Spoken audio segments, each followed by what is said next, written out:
Enchanté.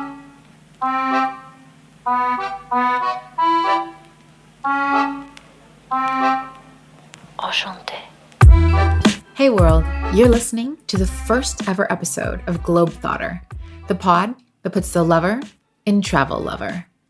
I'm Cassie Martinez, your fearless and questionably too flirty host.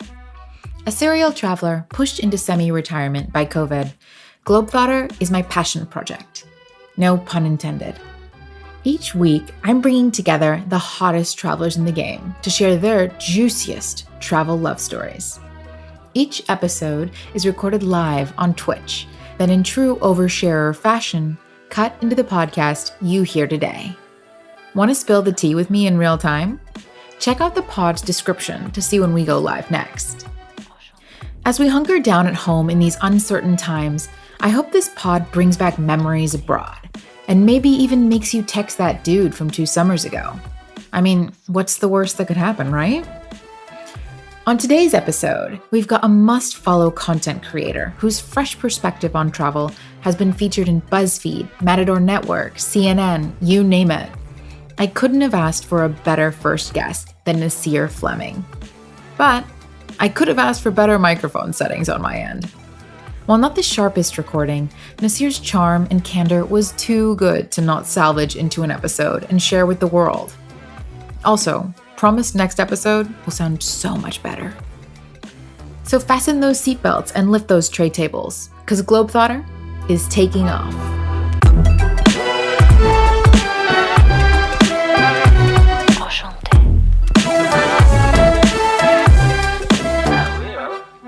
Looking so good.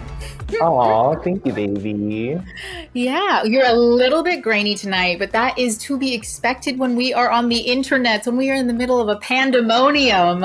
This is sometimes as good as it gets, y'all. Yes, absolutely. Especially during the nighttime, because you know damn well when there's no lighting, it's all green. That's true. That's true. And that's a really good point, too, that Globetrotter, the podcast, needed to be at night, and the later the better. Like when I was thinking about, okay, what time do we want to have this podcast that is all about travel hookups and all about juicy little explorations that you do in countries where no one knows your real name? I was like, it has to be dark out. I'm sorry. And I have to be wearing one of my club tops. That's the way things are going to go. Yes. But I'm getting ahead of myself. Let me introduce myself. Right, exactly. We've already jumped to the club scene. That's for later, y'all. But let me introduce myself. I am Cassie Martinez, and you are on the Globetrotter channel, a channel that I dreamt up in the middle of all this mess as a place that I wanted to bring on my friends and interview them and ask them about their romance travel stories, because I am an ex-serial traveler that has put that hat up in the middle of all this. But you know, I was thinking, oh, okay, let me make this channel. Let me scoop up my Twitch name, all that stuff. And then I just started playing The Sims. And then I kind of lost track of the fact that I wanted to make this podcast for a couple of weeks. I've been on Twitch for a month. And I was like, Cassie, remember why you made this channel. It's not just all about The Sims. But it is. No, I'm kidding. But it is. Anyway, I'm so excited to have brought on the ideal first guest, Nasir. Yes. We have met one time IRL, but we are true, I think, internet friends. I remember when we met in person, it was like, I definitely felt like I had known you. For sure. And I think, you know, we really kind of got to know each other through Shut Up and Go, which is an amazing digital community travel website, tons of travel stories, amazing community to be part of if you're a young person. Hey, not even just young. If you're a person that loves travel, you should check it out, definitely. And Nasir, I'd love to hear you talk in your own words, kind of like what you were doing for Shut Up and Go, what it is that your career is, because you are an amazing digital content creator who specifically is like killing it in travel. Oh, thank you. You're literally so sweet. So basically, after college, I worked for Shut Up and Go, which is the digital community of like young, crazy, wild travelers. Essentially, for them, I was just doing a lot of the social media marketing. And on top of that, I was doing in-person events. But thanks to Miss Rona, that's no longer a thing. Little Miss Rona. Right. But yeah, I had an amazing 2 years with them, and then started to do my own solo travel thing. And now I work a corporate social media job, but still trying to make travel content when I'm not doing that. Oh, I totally hear you. And I think you're one of the awesome digital content creators that is trying out all these different platforms. I see you whenever I open up TikTok or doing like really cool shit on Instagram. I think that you're an experimenter when it comes to this stuff and it's paying off. So, I want to hear first off, what's your favorite travel destination? Damn, that's such a freaking hard question. I don't know. Okay, so I will say I have been to Mexico like 4 times. I'm currently living here, all different parts of Mexico. I absolutely adore Mexico City. It's my third time here. I've been living here for almost 4 months now. I have so many favorites, but Mexico always is the one, Mexico City particularly is always the one that I come back to. Ooh, I love that.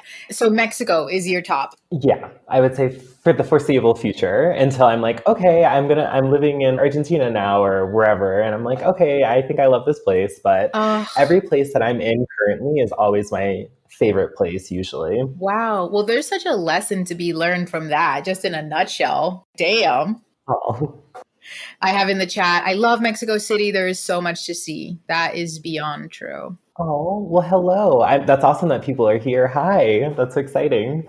Hey.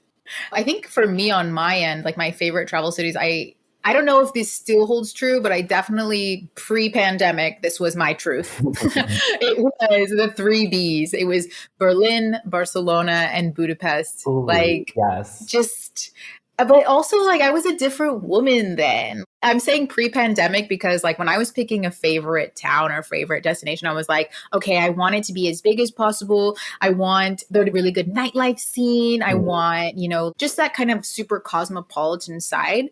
Whereas really kind of larger growing part of me that's like the smaller the better almost. I mm. want quaint and I want cottage Intimate. core and all those things. Absolutely. Oh my gosh. So let's see here. I'd love to hear about yourself in travel mode. Yeah, Like, how would you describe yourself? totally. And also, I'll really quickly say, I just realized that tonight I prepared my story about Sweden, but when you said Berlin, I was like, girl, I forgot I went to Berghain. Some shit happened at Berghain. I love that. I want to hear it. I want to hear it all. Yes. But anyway, so sorry. So in travel mode, how would I describe myself? Mm-hmm. Hmm, that's a good question. Okay, so it really depends. I feel like pre-pandemic, I was super hardcore traditional Virgo, planning everything, needed to know like what was happening at this time, X, Y, and Z. During the pandemic, when I like moved to Mexico, half the time I was like, where the fuck am I sleeping tomorrow? I don't wait, are we allowed to curse on Twitch? Yes. Yes. Big yes. Yes, okay, perfect. But yeah, so used to be super, super organized. Now I'm just very go with the flow. I'm very relaxed. Of course, I still have Moments. my moments of like, hey, like this needs to be like this. But I would say I'm definitely more chaotic yet relaxed now than I was before, which is a very odd way to think of it. But I love that blend. Chaotic but calm. yeah, like mentally, like anxiety always, like on 1,000. Okay, always, always. That doesn't go. But I think you've mentioned that you're 4 months in Mexico. I feel like you're at that precious little moment in solo travel, in just kind of getting your grounding in when you're like, okay, I've got this. I'm in the flow. Because the first like few weeks of it, oh my gosh. Like I never like trust the first few weeks of a solo travel adventure because it's just nuts. You're so in your head. The ego is fighting every little bit of the way. And you're in like one of your favorite places in the whole wide world now. You've got your apartment, you're settling in. Yes. Oh, yeah, absolutely. And honestly, I will say, like, I'm so thankful to have a community here. I have a couple of friends here. I've met a lot of awesome Mexican people, which is really great. I oftentimes, Yeah, your Spanish is fantastic. oh, thank you. We're getting there. Thank you. But yeah, I'm so comfortable. I'm really happy. Yay, that's awesome. I think sometimes about the last trip that I took, it was supposed to be like a 1 month little solo adventure. And by the end of that first month, I was barely even feeling comfortable. Mm. How weird is that? It ended up stretching to 6 months. Oh, damn. I had a subletter and I was freelancing at the time. So, like, at the end of every single month, my subletter wanted the apartment for another month. And I was like, you know what? you're making this really easy on me. Like, Yeah. okay, I'll just stay here. And I was also volunteering in hostels, which you and I have both done. Yes. Amazing. I Amazing. want to touch on that because we both volunteered in the same hostel in Sevilla in Spain, not at the same time, Yes. completely separate, but and even different hostels in the same town that were under the same like umbrella. Yeah. So wild. Literally, like when I ended up there and you're like, wait, dude, are you at this one? And I'm like, yeah, I am. And you're like, literally, I worked at the same one, but on the other side of town. I'm like, what the hell? Yours was the funner one, TBH. Honestly, yeah, because I was the party leader. That's why. Ooh. You know, it's funny. I remember being really, really hyped for being like the party leader as well. And I remember my night rolled around and I almost wanted to give up the responsibility. I was like, I can't do this. I feel like that other girl's much better at this than me. I don't know. I don't know the way to get there without a map. And then I finally was just like, okay, let everybody start drinking and playing this Yes. game and turning over the cards. And then I was like, wait, Cassie, you're a freaking natural at this shit. What were you even worried about? But I want to get into the nitty gritty, which is, do you believe in quote unquote travel love? Do you see it as a legitimate form of love? Honestly, absolutely. Maybe this is just the hopeless romantic in me coming out, but I feel like the only times that I felt love, I guess, or some like intense lust or a spark of whatever was when I was traveling.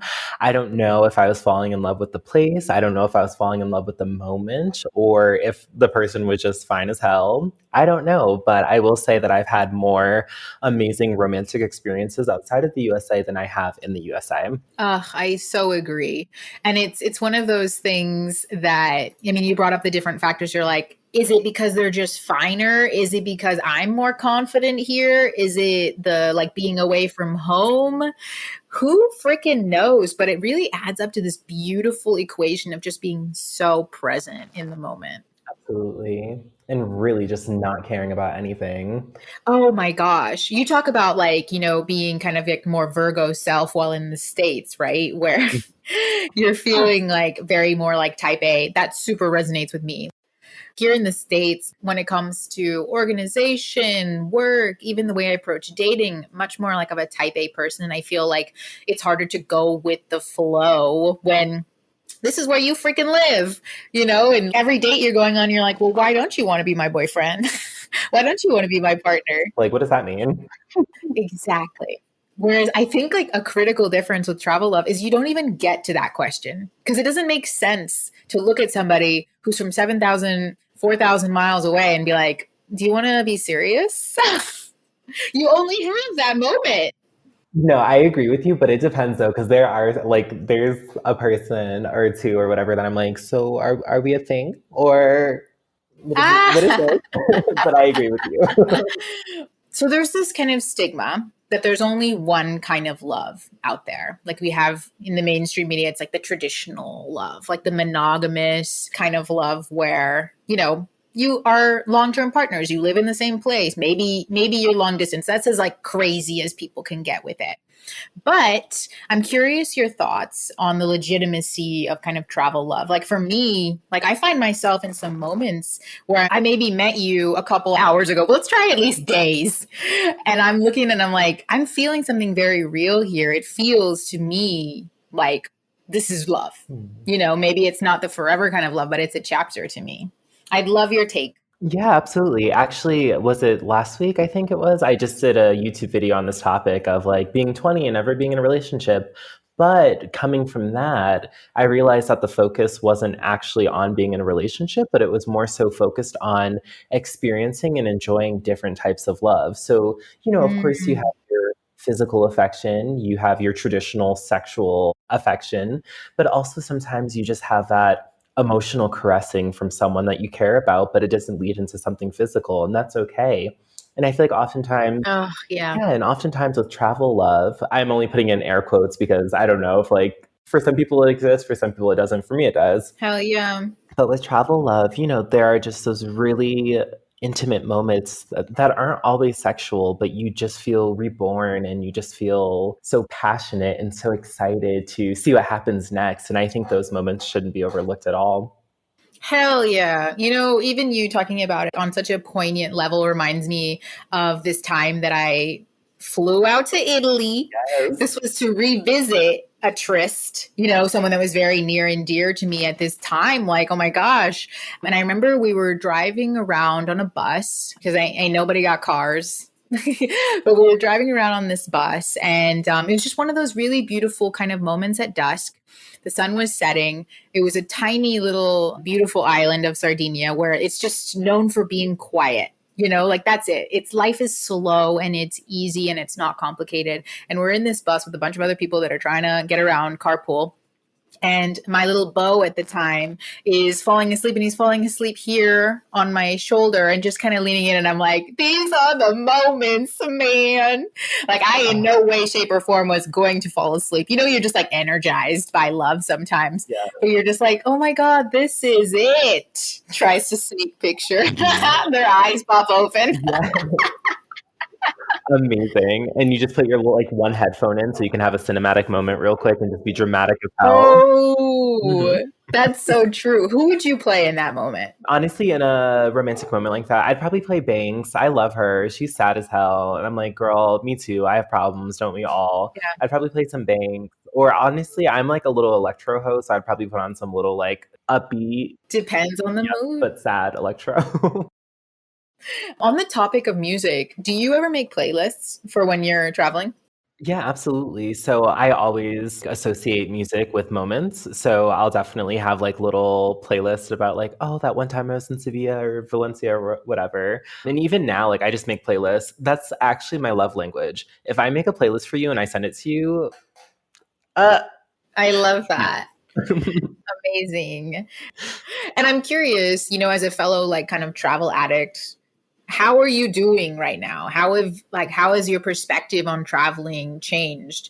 What are you kind of looking forward to when we get out the house? Yeah, absolutely. I will say right now, I'm just making the most of enjoying my current surroundings. Like, of course, we can always have like this moment of yearning to get away, but realistically, wherever you are, usually there's so much to do. Like, if you Google, I don't know, wherever, like X, Y, and Z city guide, like there's going to be a shit ton of stuff to do. Even if it's a little town in Pennsylvania, there's some history there. There's something to do. So I've just, obviously I'm lucky. I'm in Mexico City. I'm very thankful to be here so I can explore. Yeah. But afterwards, I don't know. Okay, the Schengen needs to open up their damn borders. It's been a whole ass year. The Schengen. I know that bitch well. I know that bitch well. Let me tell you. You got her, didn't you? This is a whole story for another time. Like I mentioned earlier, I was traveling for about 6 months of last year. Like little did I know that like that was going to be the last time I was out. I feel like I almost knew. I was like, stay out as long as the bank account still works.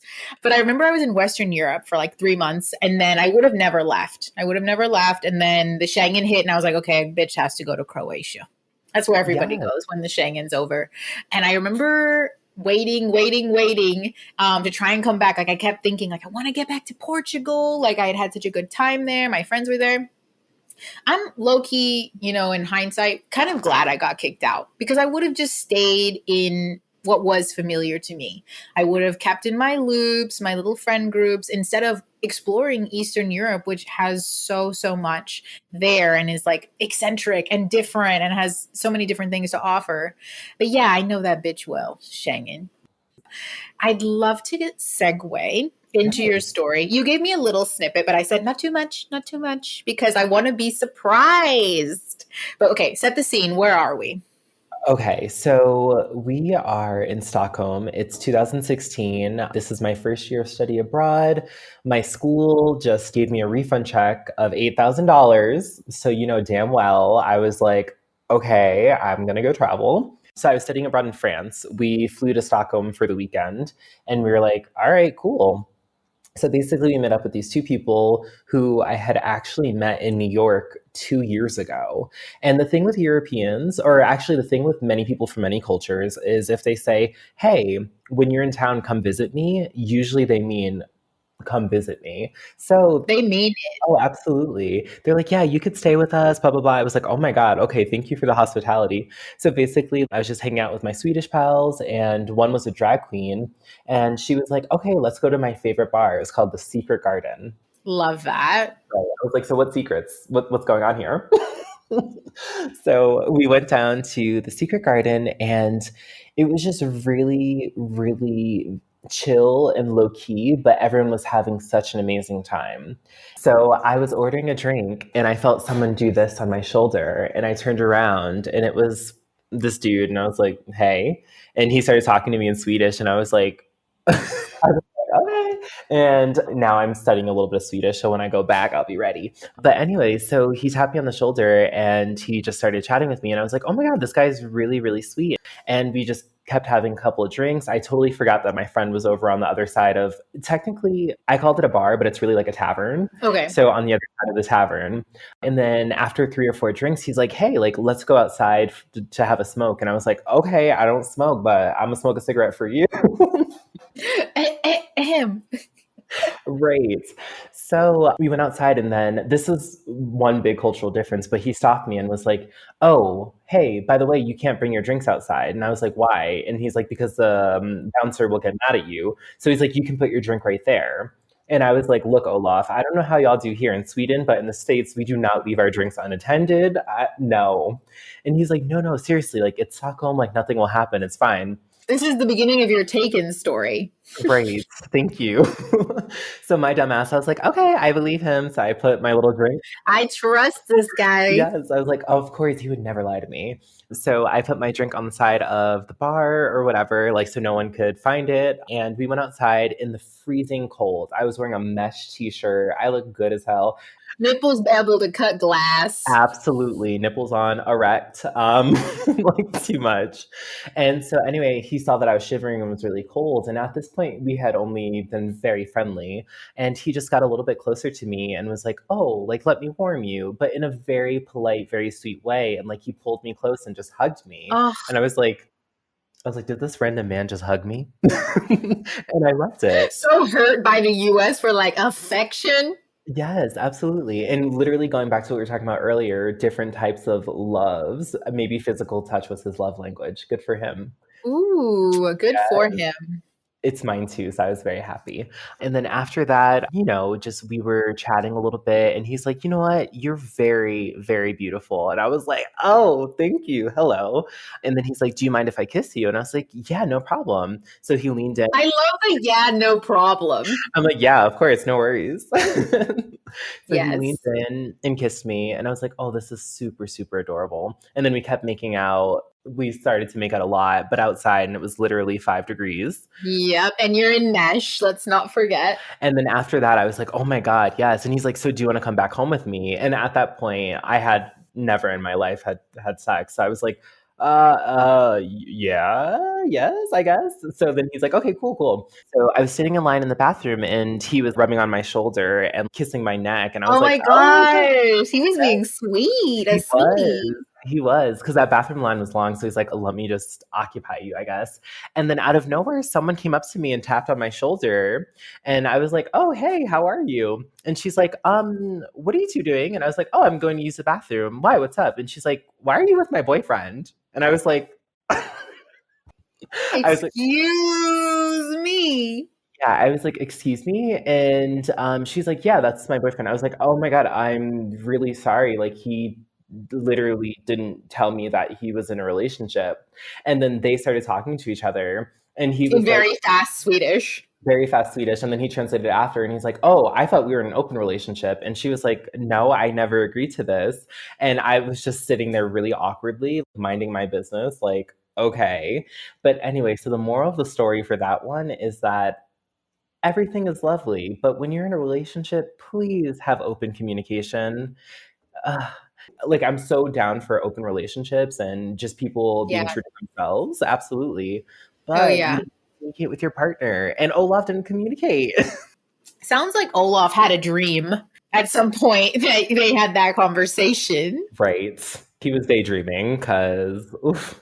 I'm trying to think of like a comparable story here. I remember I was at a festival. This was in Spain. And guess who was playing? It was James Blake. Like, it's just like setting the fucking scene. You know what I'm saying? Yeah. If you've gone out with me, you know that I reach a certain point in the night where I'm just going to go up to somebody. Like, if I like you, if I think you're attractive, like, I don't hold back. I'm just going to go up to you and be like, hey, I think you're really cute, or like, hey, I'm Cassie, what's your name? Like, because YOLO, one life, and like do whatever the hell you want to do, just don't hurt people. But anyway, I remember I was walking back to my friends and I had just found them in the crowd, and that's so hard at a festival already. But I look over and I see this guy and he's kind of making eyes at me, and I'm starting to make eyes at him. And I just stop and I'm like, you're really cute. And Aw. he goes, you're really cute. And it just became like a you're really cute fest. And we started chatting, and like a kind of, I guess, like a couple minutes in, he's like, oh, by the way, I'm in a relationship. And I was like, what? That's so lame. But he's like, Hi. but it's an open relationship. I won't say that I didn't immediately think that wasn't lame. Like I at first was thinking to myself, I was like, Why are you that's talking to so me? not my thing. Yeah. Just like all of that kind of kicked in. Mhm. I'm just like, this isn't for me. Like, I've never done that before. Totally. And he's like, she's here. You would meet her. Like, that's how we roll. Like, you'd have to Yeah. meet this person. Okay. And don't even worry about it. She's off with some guy right now that I met earlier. He's some Irish guy. And I was like, yo, this is just so weird. And I was at the point of the night, a couple beers in, that I was like, I want to see where this goes. I want to see this dynamic here because I've never seen it up close. And at the end of the day, I am but a curious kitten who wants to see new things. Yes. We love So to I see ended it. up meeting her. She was super sweet. She was like, you're so beautiful. And I'm like, you're beautiful. And it Aw. was just really interesting to hang out with them for the night because I don't know, just a lot of the different ways that we hold things as, typical Americans, like they were just like so chill about. But that's where I learned that there's dynamics, there's rules. Yeah, absolutely. And I think one of the best things about traveling is realizing that every culture is different. And in some cultures, like there's not an emphasis on putting a label onto everything. And I feel like in the States where, our expertise is capitalism and marketing, so we feel the need to label every fucking thing. Yeah. I love how you put it as well, that it really does always come down to just what? Capitalism and like selling that label and like, don't you want it? Because look at how much we make you spend on marriages and how much we make you spend on like dissolving the marriage and how much we make you spend when you go through your quarter life or midlife crisis after the marriage. Yeah. It's absolutely insane. How old were you when you started traveling? Yeah, so my first time ever leaving the country, I was 16, and that was like on a cute little school trip, which was fun. I'm very thankful that my family could scrape up enough money to pay for it. Super, super thankful. And then I started traveling on my own with my own money and everything when I was in college. I worked at a coffee shop and literally saved $30 a week, and I was like, I'm buying my flight. I'm doing this. Nice. Where was that trip when you were 16? When I was 16, it was to Paris and Barcelona. I remember I did something similar, and maybe it was even the same program that we both did. It was like called People to People. Ooh, stop. Yes, I remember them. I did EF tours, but yeah. Oh, okay. So People to People was like, basically you're an ambassador of the US and you get to go to these places. Well, it was the first time my region had ever been invited to do this, and it was crazy. We were idiots abroad. Like, I mean, I was very much like a geek at this phase, and I say that with love. Like, if people were young and like drinking around me, I was like, I think I need to go back to the room. I think we're going to get in trouble. That was me too. But there were some crazy ass people in this group. And like, I remember there was a girl, she was out of control, and we were at the Louvre outside and we're just waiting to get in, right? All of a sudden, some police come out of nowhere and arrest her because she was carving her name into the wall. Picture like Cassie was here Wait, into the wall. yo. Real shit. And that was just like the typical thing. And I remember as well on that one trip, we were robbed as a group 3 times. But it's because, I don't know if EF did this as well, but like when you traveled from place to place, like say you were at the airport or the train station, those were the days that they forced you to wear polos, like matching polos. Like, no. please rob me, it should say, Damn. And every time we were robbed, I was the one to see it. It never happened to me. But like, for example, we were in, don't laugh, we were in a McDonald's, all queued up in our stupid outfits, getting like McDoubles and shit. Double. A pickpocket came inside, saw us all lined up, and was going one by one, opening backpacks. And no one was looking at her except for me. Like, me and her made eye contact, and she just kind of looked like, what are you going to do about it? Oh, That was her vibe. oh, damn. Exactly. And then she eventually left. There was another time when we were on an overnight train from Venice to Paris. We were locked up in our little rooms for the night, and you lock it. And so you think you're safe, you know? And I was up on the third bunk and I wore contacts at the time. So I took them out at night. And in the morning, like the early daylight, I noticed somebody come in our train car, but I'm like, I can't see. I just see their shadow, Oh, no. you know? And yeah, exactly. Oh no. And I'm just kind of like moving around to make noise up there. Like that's all I've got. You know, I don't want to say anything, but I want him to know that I'm awake. Like you should leave. But he had been going through this stuff at the bottom. He ended up stealing a girl's money and like, I guess, traveler's checks or whatever. Didn't take anything of mine. Damn. But I was just like, this keeps happening here. But again, we truly had a target on our backs. Yeah, with those damn polos. Yep. Bella in the chat says McDonald's abroad hits different though. Ooh, yes, absolutely. I will say, I don't go to McDonald's often, but Canadian McDonald's, the poutine was not amazing, but when you're drunk as hell, absolutely. French McDonald's, look, they had a McFlurry that had speculoos, which is like Biscoff. Do you know like the Biscoff cookies? Okay, yeah. So damn good. So yes, Bella, you have a point. But let's get to you and Berghain. Like, if we're going to really be globetrotting tonight. Oh my goodness. I'm like, let me try to keep it rated PG 17, or what is it, MA at 17 plus, or whatever the hell the rating is. Yeah, let's stay between PG-13 and R. We'll do that. So basically, I went to visit one of my friends in Berlin. Super, super cool. Obviously, he lives there. He's German. He's been to Berghain at least like... Knows what's what. Yeah, he's been there at least like 4 or 5 times. So yeah, basically I got there. There was an amazing voguing community and that was really, really cool to see. And I just became friends with them. And they're like, oh yeah, like let's all go out. And so basically we waited in line at Berghain. I was wearing mesh once again. I had a jacket on. The go-to. Yes, I had a jacket on, but it was a very light wool jacket. And it was like, you know, after... The thing is like when it snows, it's not that cold, but after it snows, girl, it's fucking freezing. So it was right after it snowed, my fucking Doc Martens like had little snow and water droplets seeping through the bottom, going into my socks. And I was like, okay. So I waited outside for a good, no exaggeration, an hour and 15 minutes. Right. Right. And that's because you knew a guy who knew a guy. Yep. And yeah. So imagine if we didn't know nobody. Like anyway, hot mess. Yes. They make you earn it. They really do. But luckily I was wearing my all black. I was wearing my mesh. I had a little bit of smoky eyeliner. So I was feeling the part. And then when we got up to the front, they were just like, don't say a word. And I was like, I was going to ask, did you stay quiet as a lamb? Yeah, no, he doesn't speak. But anyway, so they started talking to him in German and he almost didn't let us in. He looked at me and he looked at my outfit and he was like, okay, he's wearing mesh, he's wearing some combat boots. Like, okay, this might be his vibe, whatever. So they were like, yeah, whatever, go in. What was your friend wearing? Honestly, I remember being scared that we weren't going to get in because he wasn't wearing the typical everyone tells you to wear.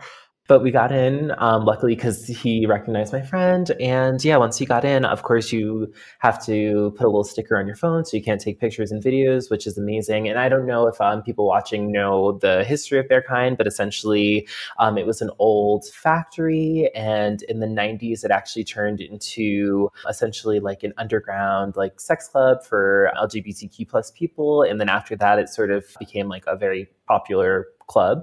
And people still go there, you know, if that's their scene.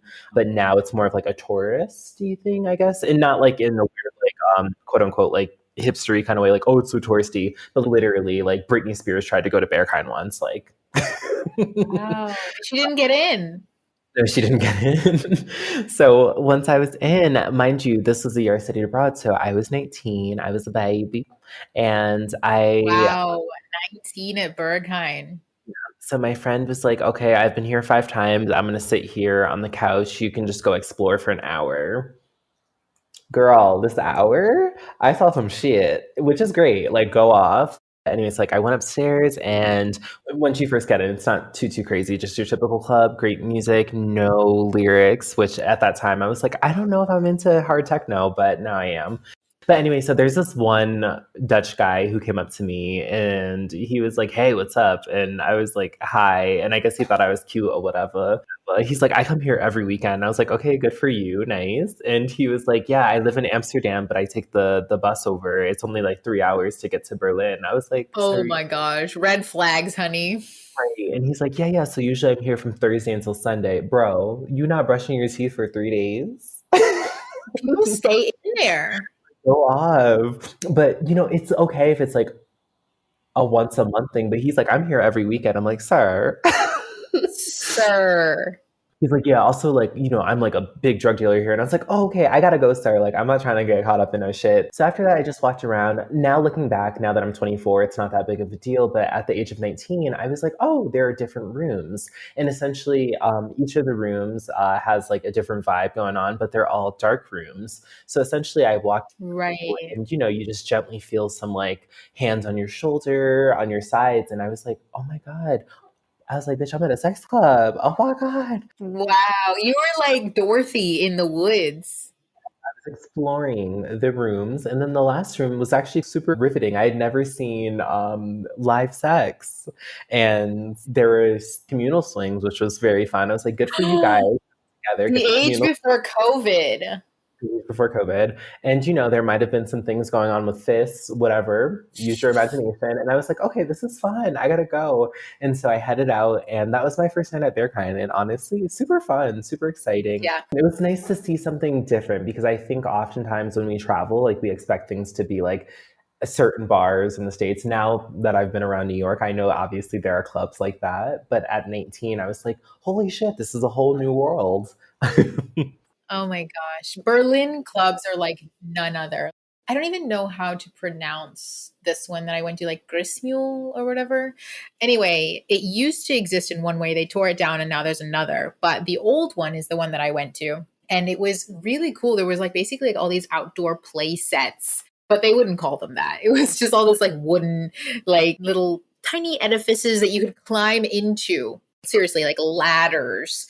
And then you would go inside and it would just be bodies and bodies and bodies. And it felt like the Matrix, like truly all those club scenes. Yeah. I remember walking in and looking over to the left, and there was a staircase that went down, and you just saw shadows, right? And it was just this piercing dark red light. And even when you were in it, your eyes would never adjust. They never adjusted. So everybody stayed a shadow. It was very trippy. Ooh. But you just lean into it. It's so anonymous. Like that was the thing about the light. It was like I could never even see my friend. So just like lean into it, dude. Be fucking weird, Enjoy. Just have fun. Yeah. Well, I want to have people be able to follow you. I want them to be able to support you after this. Where can they find you? Thank you. You're so sweet. So yeah, on Instagram, it's just my handle's at Nasir Fleming. And hopefully tomorrow I'm revamping my website. So, I have too many good travel stories, too much travel writing. So it's just www.nasirfleming.com. And that should be live by the end of the week. Ooh, I absolutely love that. We're just getting going, baby.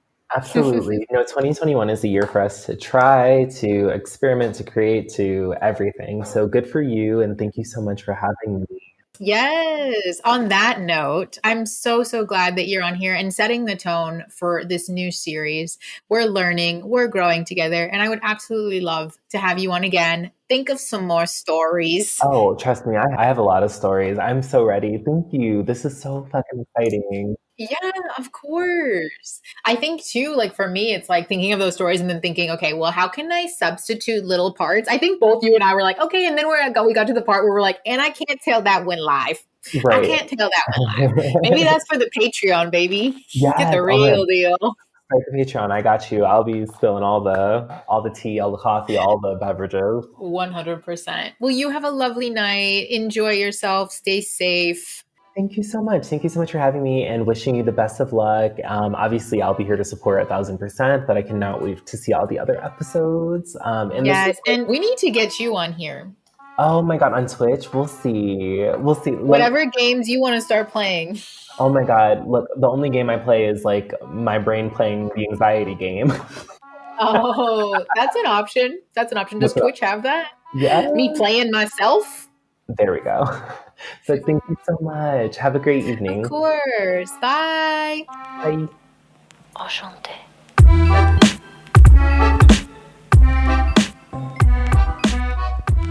There you have it.